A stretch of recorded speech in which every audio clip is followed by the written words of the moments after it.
Jusqu'à 9h, Good Morning Business. Et à 7h47, nous sommes avec le président de la Société des grands magasins, Frédéric Merlin, bonjour. Bonjour. Vous avez donc été victime, si je puis dire, l'une des seules victimes, les grandes surfaces de plus de 20 000 m2, de la restriction nouvelle annoncée par le Premier ministre vendredi soir. Alors on était tous soulagés qu'il n'y ait pas de confinement. Mais pour vous, c'était le contraire. 25 000 points de vente sont touchés par la fermeture de ces centres commerciaux de 20 000 m2 dont vous en avez plusieurs. Oui, vous avez raison. Aujourd'hui, c'est la moitié de notre parc qui est fermé, propriétaire d'une dizaine de centres commerciaux. C'est une décision qui a été prise sans aucune concertation, qui fait preuve de très peu de cohérence. Pourquoi vous dites ça? Pourquoi vous dites que c'est pas cohérent? On dit les grands centres commerciaux brassent beaucoup de population.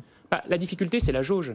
20 000 m2 aujourd'hui, ce n'est pas un grand centre commercial. 20 000 m2, c'est la galerie marchande moyenne, puisque dans ces 20 000 m2 sont compris la surface alimentaire, mais aussi l'ensemble des réserves. Un supermarché de taille très modeste, 5 000, 6 000, a parfois 3 fois cette surface-là en réserve. Cette réserve-là compte. Donc ce sont des toutes petites galeries marchandes qui sont fermées aujourd'hui. L'adaptation du fonds de solidarité, la prise en charge du chômage partiel, l'exonération de charges, c'est ce qui a été annoncé par le gouvernement vendredi pour compenser ces fermetures. Pour vous, c'est pas du tout suffisant?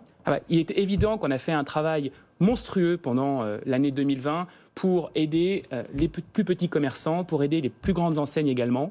Une fois, 2 fois, 3 fois, c'est trop. Et il est évident que c'est le commerce du quotidien qui est en difficulté aujourd'hui et sans une aide colossale, c'est-à-dire une indemnisation totale et rapide de l'ensemble des loyers et des charges dans l'intérêt à la fois des commerçants et des foncières, oui.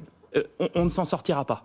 Parce que le fonds de solidarité qui est annoncé, Olivier Dussopt va nous en préciser les modalités dans une demi-heure, il sera l'invité de la matinale.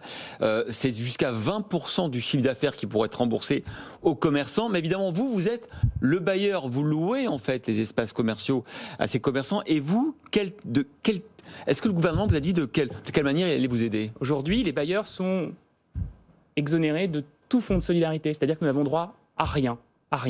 Et les 20%, les 10 000 euros, etc., ça sert le commerçant, mais ça ne sert pas à payer les loyers. C'est trop peu. Et vous exigez, vous, le paiement des loyers? C'est indispensable, et je crois que c'est la promesse qu'a fait Bruno Le Maire. Oui, effectivement, 70% des frais fixes, notamment... Pour les grandes entreprises. Oui, et vous n'êtes... Et aujourd'hui, et c'est là où je pense qu'on est victime de stigmatisation, dans un centre commercial de plus de 20 000 m2, il n'y a pas que de grandes enseignes.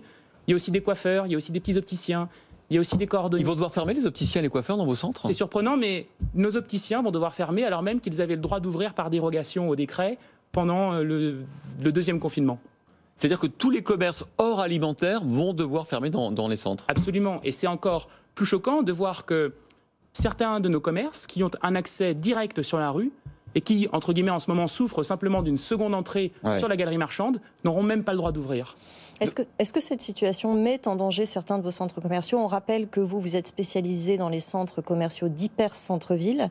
Est-ce que vous sentez déjà qu'il y en a certains qui ne s'en remettront pas de cette année 2020? Il est évident que pour de petits commerçants et pour des enseignes même de taille moyenne, l'année 2020 a été une épreuve phénoménale.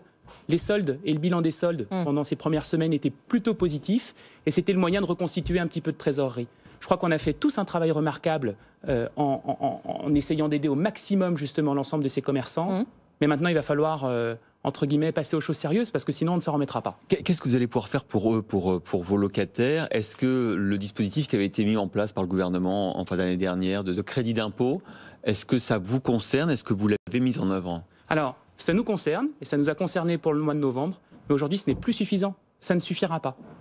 Ça ne suffira pas. Donc vous réclamez à Olivier Dussopt qu'on va recevoir dans 20 minutes. Qu'est-ce que vous demandez? La prise en charge totale de l'ensemble des loyers et des charges.